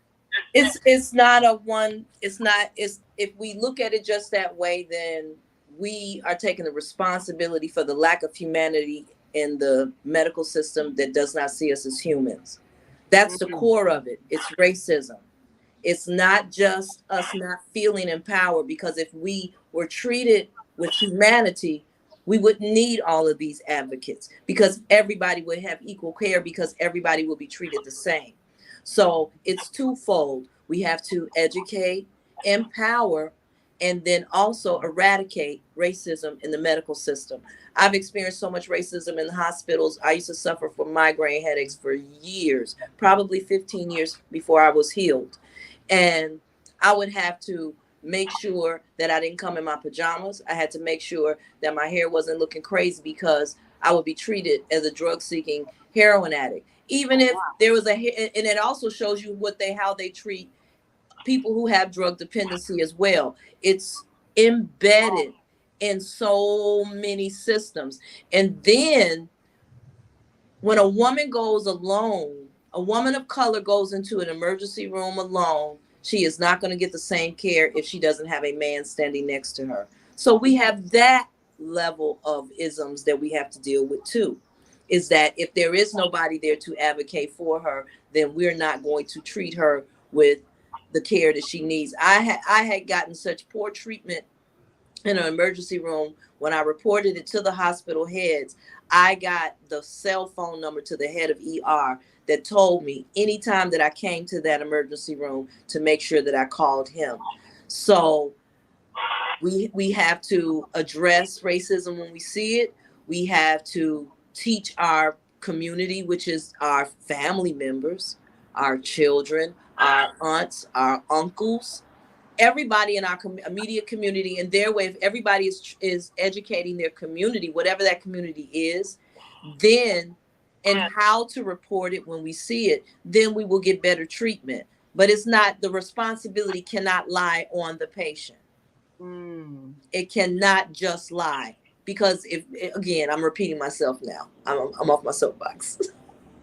Well, that makes a lot of sense, because, you know, like Zhana, you were saying, sometimes people say things that get ignored. You know, you speak up, but then they just dismiss what you say. Well, and that's not, it's really interesting what Coco is saying, because this is one of the things I want to talk about today. It's not just the patients that are on the receiving end of racism. It's not just the patients who are on the receiving end of being gaslit, right? It's happening to Black and female practitioners, clinicians as well. I want to tell a little story. This is my personal story now from my life, okay? I went to see this gynecologist in my local hospital, and he kept trying to pressure me to have a hysterectomy. Now, I did not need a hysterectomy. I did not want a hysterectomy. And I had tears going down my face, and I was going, I've already told you I'm not having a hysterectomy. Why do you keep going on about it? And he kept trying to pressure me, and I know there's loads of women who probably would have just said, okay, that's what the doctor says I need to do, so that's what I'll do. I'm sure, because there is this brainwashing that happens. No, it's not just the responsibility of the patient, but there is this brainwashing that many of us have been through, that we don't question authority. Yes. Right? Yes. There was no way I was going to allow someone to pressure me into a hysterectomy that I didn't need and didn't want. But if you remember, I think it was talking about Mississippi appendectomy. But this is what used to happen routinely in Mississippi. This was the policy, was to sterilize people for poor Black families. And Fannie Lou Hamer talked about, she's the one I think who invented this term, the Mississippi appendectomy. But I see the same thing happen in two different London hospitals, you know, relatively recently. So you mean where you go in for one thing and you end up coming out with a hysterectomy? That was happening? That's what he tried to make happen, yeah. He didn't know who he was reckoning with, right? He thought it was just going to roll over. I never just roll over unless I feel like rolling over, you get me? Yeah, well, you know, I have a friend who, she was very young, and she had 2 children, and she went to the hospital, and I think it was supposed to have been something like removing a fibroid, and she ended up, they just did a total hysterectomy. She didn't have anybody to advocate for her, and sometimes you got family members that just say, "Oh well, the doctor knows best." She was young at the time and not aggressive, Right. and not today. She probably would sue because that shouldn't have happened, but back then, like it's been said, we've been kind of conditioned not to question authority, and that's where a lot of the abuse comes in. Things happen that shouldn't happen, and even if we speak up, we might not have anybody to have our back and say, "Yeah, right, you did her wrong." We're calling our lawyer. There might not be anybody to stand with you in that manner. But let me ask this question, Zhana. I got a question for both of our doulas before I play the video from the birthing center. In a hospital setting, have either of you ever felt disrespected by hospital staff? Like, "Oh, you're not a medical personnel. What are you doing?" I mean, have you ever had that experience? And if so, how did you address it? Of course, I've had that. And sometimes I'm shocked when I don't get it, and I don't allow it to affect my care for my client. This was a funny one. I had a client who I didn't get until her 9th month, and she was delivering at Northwestern. And so when she told her doctor that she had a doula, we had been working together, working on breathing and things like that. He said, "You're at the best hospital in the world. You don't need a doula. That's a waste of money." And so when she was pushing, he said, "Oh my God, you look like a woman with the epidural. I've never seen anything like this." Like, he was like in shock. And I allowed him to review me, although I knew that he had seeded her with a bad taste about the practice. This is the thing.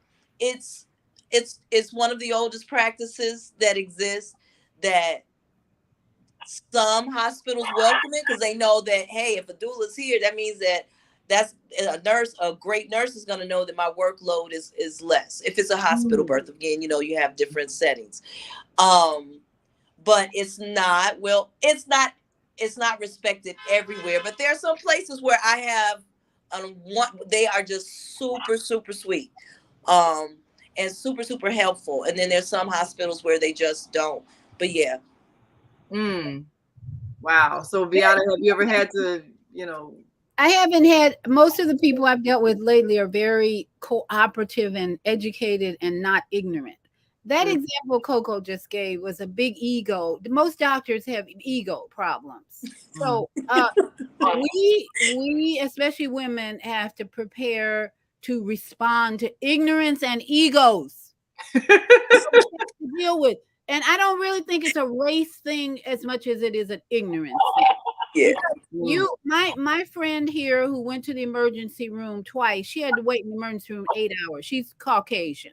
It was not race. It was about they don't have enough people to serve her. First of all, those people are tired, and the ignorance comes out when they're tired and they're short of staff. Whatever the reason, I don't look at it as a race problem, as ignorance. So we have to be prepared to educate. Just like Jenny, I love this about Jenny Joseph, the midwife here in Orlando. She is so calm and so prepared to respond to ignorance because she's had to deal with it so much. So right away, she will educate ignorant people, just like Coco described. And she's a dark-skinned woman, trained, experienced, businesswoman, whatever, and she knows how to respond to ignorance. And that's what I'm like her little student, ready to learn everything I can from her, because it's not about, we don't have to be victims. We have to get out of this system. All the way back in elementary school, remember how we were trained to stand in line? If you got out of line, you get shamed and chastised. Don't you? What are you doing out of line? Get back in line. Get back in line. Yeah. That's the problem. That's some conditioning. Even today, I see people driving. And there's 2 lanes, okay? You got 2 lanes that the cars can be in, and there's a sign that says in 4 miles, there's construction in 4 miles. Everybody immediately gets over in the lane, and you got this whole lane for 4 miles empty because all those little obedient students have moved over to the line, and they don't want to be shamed if they get out of the line. That's the programming we have to undo. This Right. program, even from childhood, where it says, don't get out of line, be compliant, do what you're told, blah, blah, blah, blah. And when it Even comes when it doesn't to make sense. maternity and pregnancy and all that, that's out the door. This is, are you taking back our power? Women have to take back their power. Absolutely. Well, John, I'm gonna play this video from this is from the birthing center, I believe, founder. So listen in and make sure our sound is up. And here she is. So thrilled to be invited, but I was so moved Jenny as well by Joseph. the opportunity. The significance, I just can't even describe it. For myself personally, but for my family, and then for the work. Hold on. Oh, wait, hold on. Let me try that again.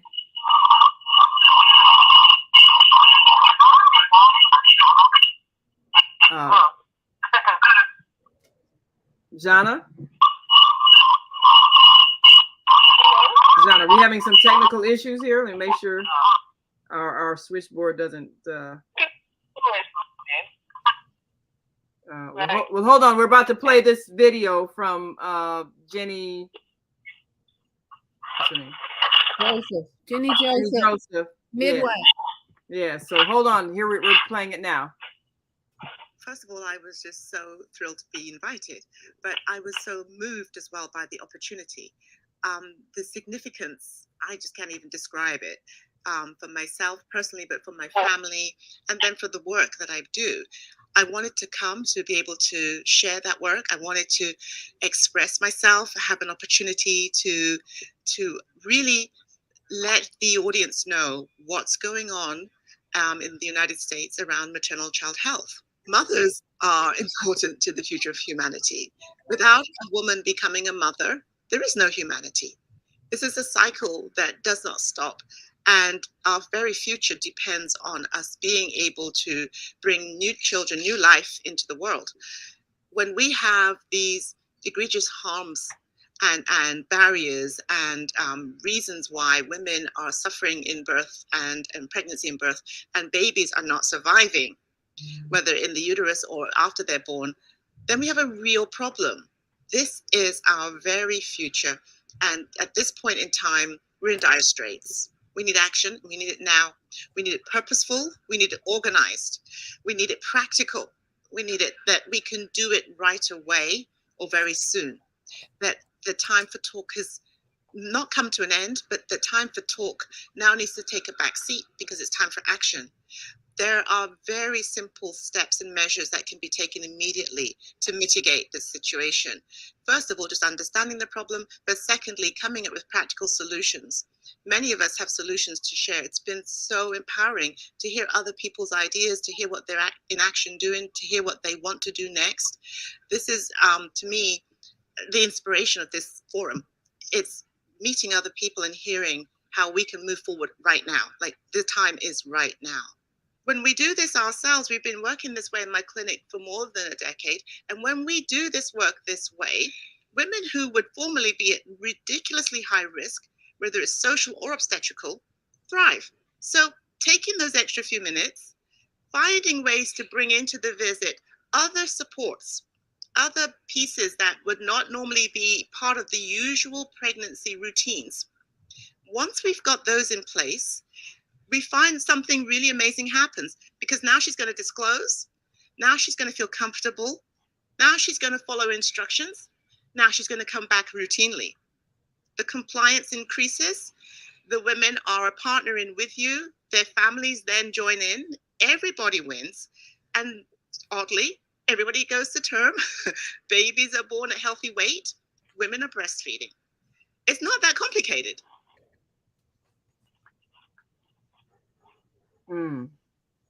So I think what she promotes is a partnership. $1,200. She's not doing it. $1,000. And this one is $3,000. She's not doing it by herself. She has a team, and those team members are not all Black. There are women in there of all different races and cultures. So it's not a race thing with her. It's about getting the job done, getting the solutions out there, promoting healthy pregnancy and delivery by teamwork and partnership. And that's where we are today. We've got to get out of these systems, these broken educational systems, medical systems, and so on, food systems. We've got to get out of these broken systems and create partnerships, teamwork to build up a strong birthing centers for women of all colors, because no matter what color you are, if you're bringing out unhealthy babies, and that's a drain on our community and our system.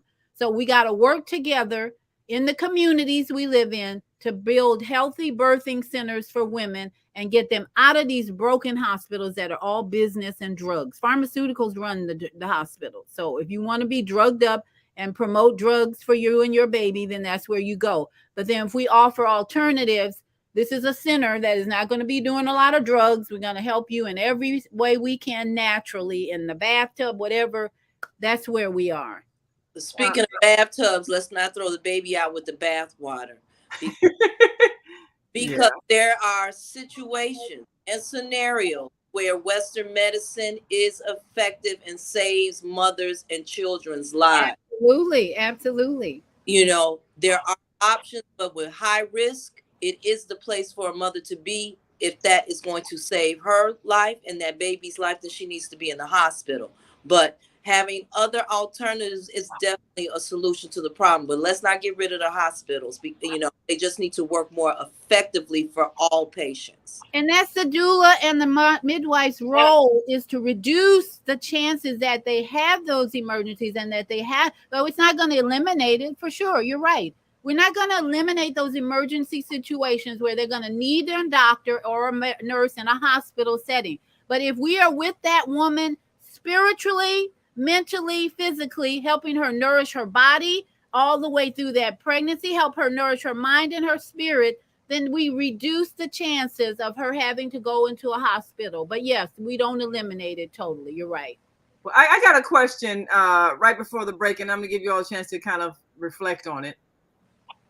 A lot of us have grown up with the thought, the religious teaching, that women are supposed to bring forth life in pain because it's a punishment by God for Eve disobeying and all of that thought.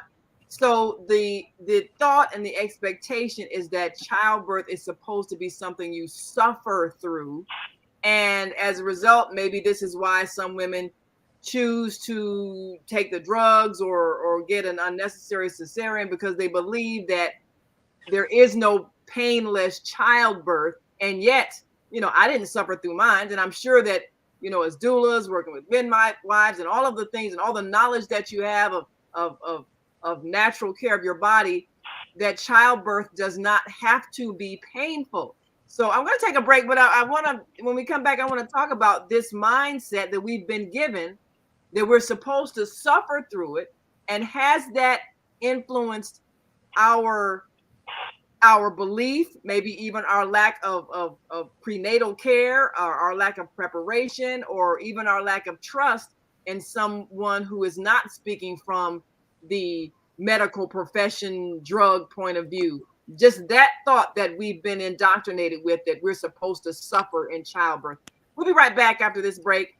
And I want to remind those who are listening online, if you want to join this conversation, give us a call, 515-605-9325. Press 1 so your number lights up on the switchboard. We know you have something to say. We're talking to Zhana live from London, and we're talking about success strategies. And today we're looking at gender and racial healthcare inequalities, and how can we take back our power as women over the birthing process. We'll be right back after this last break, so we want you to stick and stay. Don't stray away. Be back in a moment.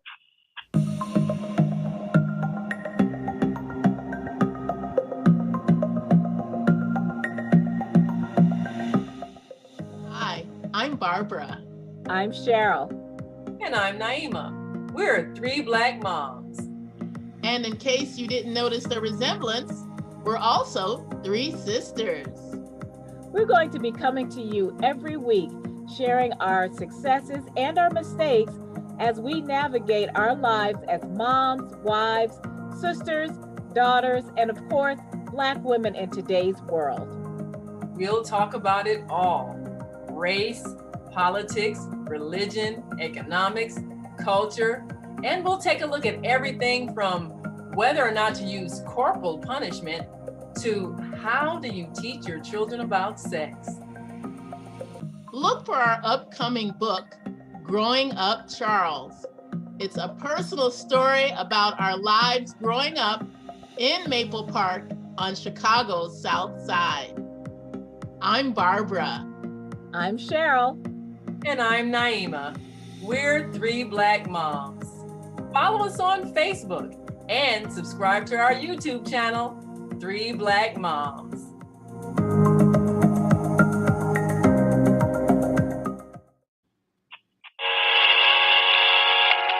What if you could live to be 120 years old and remain active, healthy, alert, and vibrant? Our bodies are made up of cells that are constantly rejuvenating. So if we take proper care of ourselves, we can literally defy aging. Join us every Tuesday from 7 a.m. to 9 a.m. Central Standard Time to learn about self-care from Tucson Essentials on the Female Solution Blog Talk Radio Show. Learn how to help your body and your cells feel rejuvenated each day through proper nutrition, sleep, frequency medicine, and many unconventional methods of self-care. I'm Jody Susan.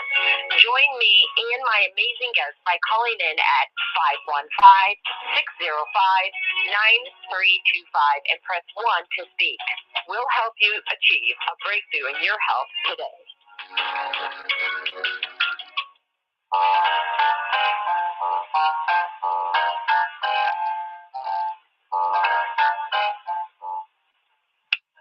Have you ever dreamed of going to exotic places, meeting fascinating people, enjoying uplifting music, and spending nights in a luxurious hotel? Do you look forward to a relaxing vacation where you can walk along the beach or sit in a quiet park and enjoy the sunset or sunrise? Whether you're flying around the world or driving across the country, we will share travel tips that will help you stay safe while you enjoy the journey. Join me every third Saturday of the month, 12 noon to 2 p.m. Central Standard Time, and move around with Deborah here on the Female Solution Show. Call in and comment 515-605-9325 and press 1 to speak.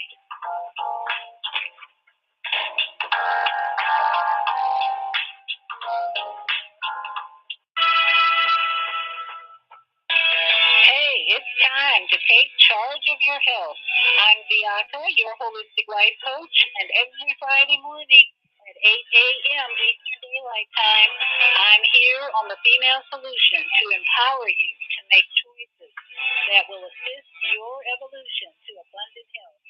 I'm also blogging every Sunday evening at 8 p.m. Eastern Daylight Time at Soul Purpose Healing, where I bring you a spiritual chiropractic adjustment to bring you back into alignment with our Creator's love, compassion, and wisdom. Join me every Friday morning at 8 a.m. and Sunday evening at 8 p.m. for a time of unity, enlightenment, and love vibration. Shalom.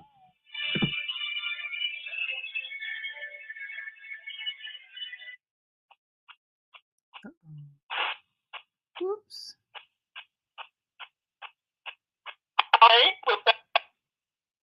Yes, we're back.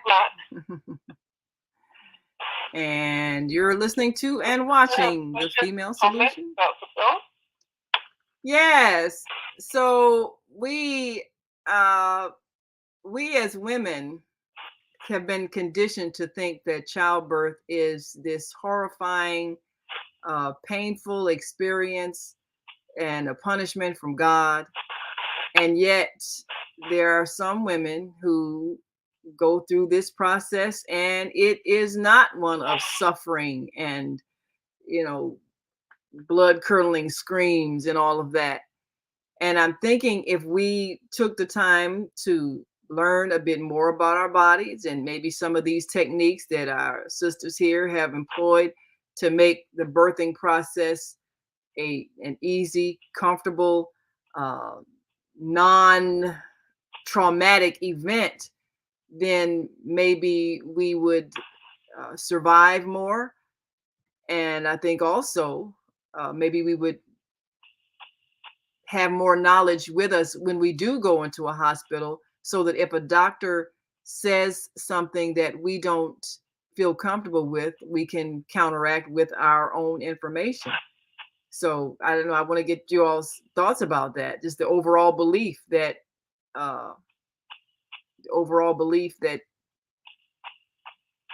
we're supposed to be in pain when we give birth. And Coco is sharing with us that she did a doula story documentary. She did the narration. We can find it on YouTube, which I think is probably a good teaching tool. Absolutely. It's when after I finished my training, I wanted to mention this, and I want to address your question as well.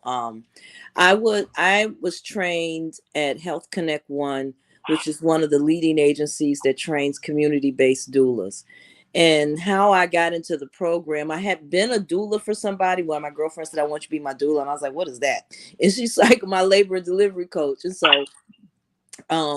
at this particular birth, and he's actually 21, he just graduated from college, my first doula baby. Doula baby.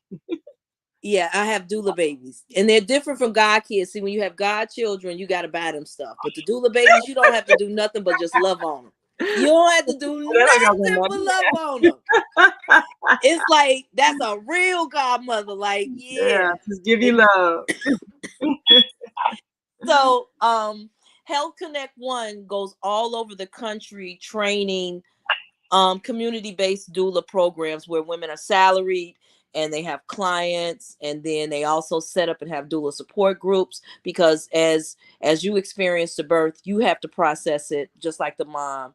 And so I have a midwife that I call after I have a very difficult birth, so that I can process it with her, and me reevaluating my work and my best practices and things like that. It was something else that was on the tip of my tongue that I wanted to share about Health Connect One. Oh, about the documentary. So immediately after, now I was the person in the training that was crying the most. Like, I think maybe one other person cried at some point, but I processed my birth trauma in my doula training. Wow. So I was shocked when they asked me and offered me a position to be a doula trainer. I was like, I'm not qualified. I've just got started. Like, what? And so then they were like, well, we're going to shoot a documentary. You want to be a part of it? It would be great to film a new doula and a veteran doula. And I was like, I'm moving to Los Angeles because I'm also an actress and musician. So I had already had set and had planned out this whole big move across the country, which I did, and then eventually did come back here and still doing both things. But then when they wanted to looking for a voiceover artist, somehow that came up in one of the conversations, and the producer remembered, yeah, you said that lady that was a doula was a voiceover artist. And so I feel good that I'm a part of it. But I definitely, it was definitely for somebody else to participate in that, as opposed to me. You know, universe is always divine. I had been seeded just from family, and actually had midwives who, you know, that at that time, and I just think it's just about how things progress, because now there is birth hypnosis. There are lots of things that can eliminate, and some women don't experience pain at all. That does happen. It's rare. Yeah. It's very rare, but it has been told. And so, like, we love to share trauma as a culture, just people in general love to just bond over trauma. And so they share these painful stories to a woman that's expecting, or to young women to scare them so that they don't have childbirth too early in age and stuff like that. And as time changes, and we have the University of YouTube where you can learn about anything, you can Google and find out, you know, how is it that a woman can give birth without a lot of pain, and just find out the alternatives. And hypnosis is a wonderful alternative to women who want to have different kind of options during their process. That's interesting. So under hypnosis, you could actually have a painless birth, you know, because Well, And then some women I do know people personally who have had just not even under hypnosis, but have had painless births where it was just like, and then some women experience orgasms during birth. I've heard that too. That's interesting. Very interesting. I mean, my childbirth, it wasn't painless, but it wasn't painful. I had these little, you know, just a slight tightening sensation. I didn't even know I was in labor. You know, I had a doctor with my appointment. I had an appointment with my gynecologist. You know, and I think my water bag had started to leak, and I was like, well, I think I might be having a leaking water bag. And when he checked me, he said, "You are dilated 5 centimeters. You better get to the hospital. You're about to give birth right now." So I was like, "Oh, really?" Because I was expecting like these earth-shattering pains, and I was gonna be screaming and all that. And it was none of that. It was just like every now and then I feel like a little, just like a little tightening of muscles. That was it. You know, wow. My daughter came in this world just like her personality, just cool, always cool. Wow. So I did not have that extreme pain that everybody expects, you know, childbirth to be. And I'm thinking that, like you say, maybe we scare our daughters because we think, well, if we tell them it's gonna hurt, then they won't have sex and won't get pregnant out of wedlock, and then we won't have, you know, all that stuff. And I would add to that, it depends on your attitude about, quote, pain. I had terrible menstrual cycles when I was a teenager till the time of my first birth. So I knew pain. I would be vomiting the first day of my menstruation every month. So pain was like my friend, kind of. It's like, oh, pain again. Here we go. So if a woman goes through pain in her teen years and early years, then she has some kind of relationship with, quote, pain. But then if we educate women about the state that their body is in, the health of their body, number one, is going to determine how much you feel pain, and two, your breathing. If you're nourishing your body 9 months, you're exercising, you're eating well, and you're practicing your deep breathing, you may not feel pain. What's that? I don't know what pain is because I know how to manage my body. So that's all part of the education of a woman that we don't get today. That system basically doesn't prepare women for the change in muscles, your contractions. What are contractions? Your muscles are stretching to make way for a baby, a head coming out. So that's part of the attitude that we need to train women about. No, it's not really pain, but your muscles are going to be stretching. Your breathing's going to help. The shape your body's in is going to make a big difference. All of that has to be incorporated now in our new healthcare birthing center. And then also we have to be very careful about absolutes. There is no absolute of anything in birth. That there's one thing that I have learned is that I was a vegetarian, I was a dancer, I even was substitute teacher for Tommy Gomez, who danced with Catherine Dunham. Like I was in the best shape of my life going into becoming pregnant and to childbirth. And my daughter was facial presentation, so she wasn't coming all the way down. That means she was like this. It was going to be painless, whether I was a vegan, a wheatitarian, a fruitarian, a pescatarian, or meat eater. And then I know meat eaters who have had painless births. So there's always this unicorn. There's always this absolute, this part of the fraction that we don't know. And that what we have, because if we offer, this is going to give you that result, we end up, what if that mother doesn't have that result from all of the education that we gave her, all of the nutritional education and support that we told her to have, that it's going to result in this, and she doesn't get that because birth is unpredictable. We prepare, we write birth, we help them design their birth plans so that they can have the outcome that they want, but there's always an X factor. And then that's, my dad always said, expect the unexpected. So yes, I absolutely agree with that.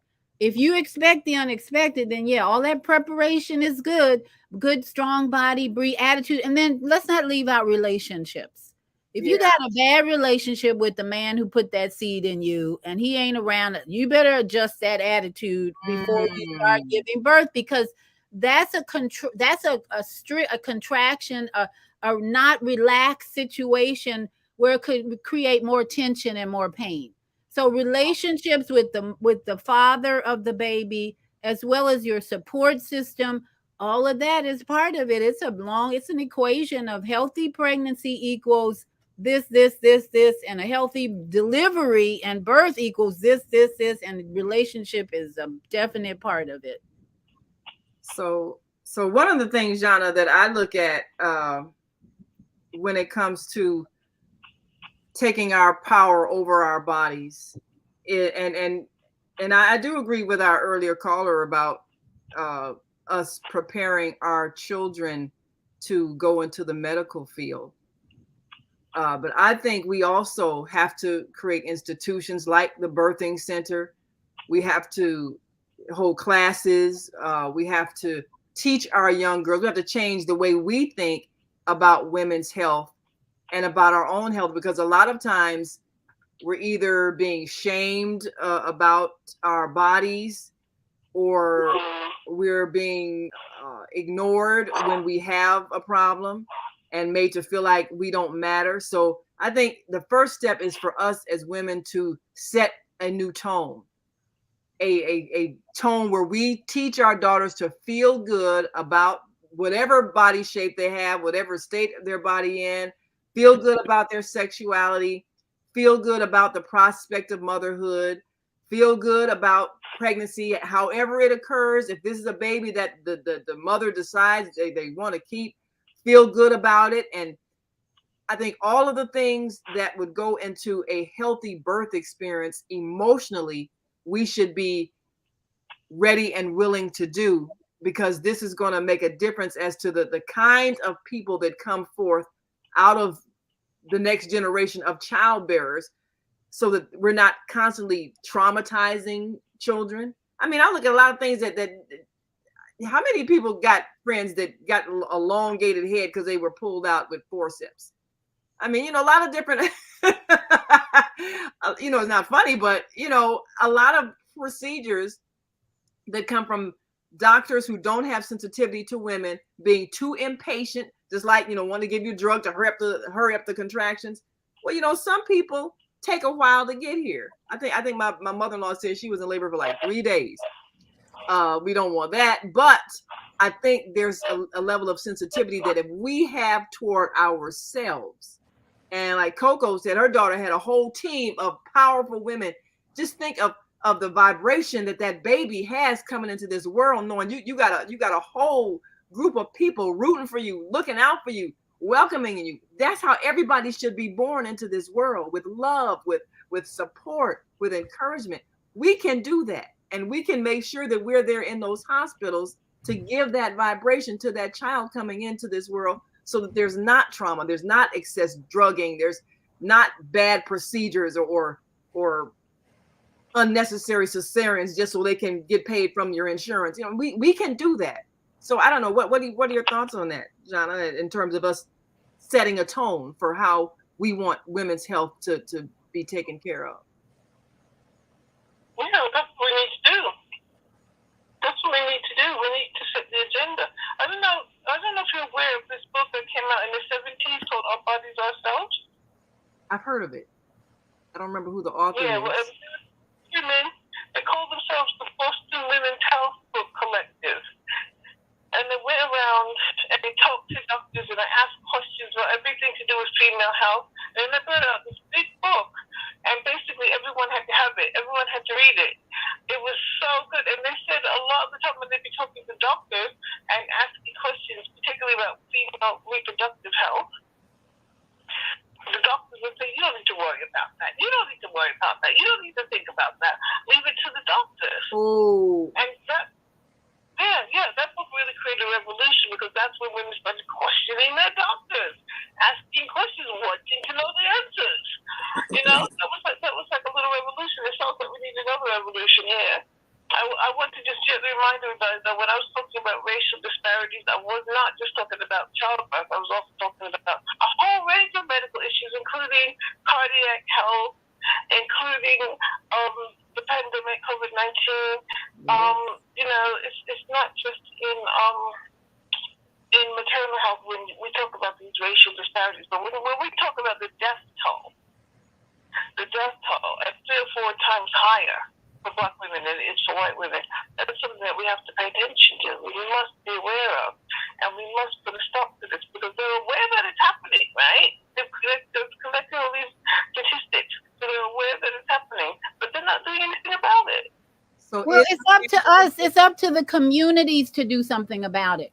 It's not we gotta stop depending on these systems and institutions to solve our problems. We have to take back our sovereignty, and in every community is different. So we need to establish programs in every community, get together, get a support system, get partnerships going with the local businesses, whatever we need to do. We know there's a problem. Now we're going to work on the solution. As Jenny said, it's time. It's talk. Time for talk is over. We got to take action now in every community. Start building our birthing centers in every community. So does that mean also directing more children to go into healthcare, into being doctors? And I think even the healthcare industry needs to be revolutionized. If we're sending our children to be doctors, we also need to equip them with greater knowledge on natural healing, because the medical industry is geared to steer them toward the pharmaceutical industry, which, like Viyahta said, is a business, and all this unnecessary drugging is to make somebody some money. So we need a new kind of doctor coming out of our community, the holistic healing kind of doctor that's in it because of the love of life and not just to make a profit and buy a big house and fancy car, but they really do love people. That's what I think. Yeah, well, you know what? There's loads and loads of forms of energy healing that are incredibly effective. All these things that the doctor says are incurable. It just means the doctor doesn't know how to cure them. Yes. Right? When they're incurable, anything can be healed. I spoke to a surgeon this week who came out of the surgery of my friend, and I asked her, what is the spiritual message when you go into a person's body? What do you see? I was really surprised and shocked. She said energy. She said everybody's energy is different. And I'm like, whoa, we need to take that and run with it. It's all about energy, as if we didn't know that already. But yeah, it's all about energy. So our emotions, energy in motion is where we need to heal. Most of us need healing in our emotions and our history of traumas. And that's what's going to heal this whole maternal toxic zones. Work on the energy in the maternal toxic zones. Not every community has maternal toxic zones. There's probably a lot of women having healthy births in some communities, but where are the ones that are toxic? We need to focus on those and change that. I used to work at West Side Future, which was I guess the fiscal budget was run by the YMCA, and I think they were established about 35 years ago because they had discovered that on the west side of Chicago, where we have all these medical giants, hospitals like the Cook County Trauma Center, Rush Presbyterian, the University of Illinois at Chicago, that the infant mortality rate for women of color was that of third world countries. Ooh. And so I started working for them. That's how I became a doula, was because I was working with HIV and AIDS prevention and STI prevention, and that funding ran out. And so they got funding, maternal health child care, to train community-based doulas. That agency no longer exists. They come up, they do things, and then the numbers change, and then they die out. So we do need, and I agree with you, is that we need longstanding institutions that are not necessarily controlled by dollars that can come when the crisis is at hand, but they're not sustainable for staying in the communities and providing those services. Yeah, we need self-sustained institutions so that we don't have to worry about funding being cut and then the program ends. We need to sustain it. So that's the state of unified collective thinking that we can create if we have a plan and we know what the plan is. The plan is for us to live long, healthy lives and be in a state of wellness, and our health care systems be about healing and not just profiting from people's sicknesses by giving them ongoing treatments that they have to keep paying for, like repeat business. So if we set the goal, then I believe we can create the objective. Well, Zhana, it's about time for us to wrap up. Any last words before we go?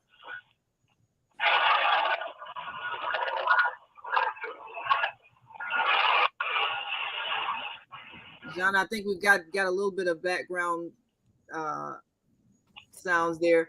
But we're about to go. Any last thoughts or hopes that we can work toward to remove this problem and empower ourselves? I would say thank you to my guest, Coco Elise, and Viyahta, and of course my executive producer, Naima. I think you've all raised some very important, useful points today, and pointed us in the direction that we need to go in with this self-direction.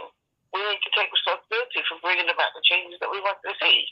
So thank you very much, all three of you. All right. Thank you. Thank you for having me. Thank you, ladies, for sharing. Yes, and thank you so much. It's been inspirational. Well, we will see you all back here tomorrow for Soul Purpose Healing with Viyahta, 7 p.m. Central, 8 p.m. Eastern, right here on the Female Solution Global Radio TV show. And until that time, continue to shine your light. Show in the archive at www.blogtalkradio.com/the-female-solution. You can also hear today's show on the Female Solution Facebook page. Go to www.facebook.com/the-female-solution. Leave your comments about today's show. You can always reach me on my website at www.naimalatif.com. That's www.naimalatif.com. Watch our TV shows, listen to our radio shows, order our books, and be sure to get your copy of the book, The Female Solution. On behalf of our team of radio hosts, I'd like to thank all of you who participated in today's discussion. And to our global family listening from all around the world, we say thank you. To our family in China, Sheshe, India, Zanyaba, Japan, Arigato, Korea, Kamsamnida, Russia, Spasiba, Germany, Danke, Poland, Dziękuję, France, Merci, Spain, Gracias, Italy, Grazie, Egypt, Shukran, Ghana, Medasi, Nigeria, Eshe, South Africa, Gabonga, Senegal, Genet, Kenya, Asante, Israel, Toda, Pakistan, Shukriya, Afghanistan, Tashakur, Saudi Arabia, Shukran. Assalamu alaikum wa rahmatullahi wa barakatuh. Thank you. And may peace be upon you and the mercy of God and God.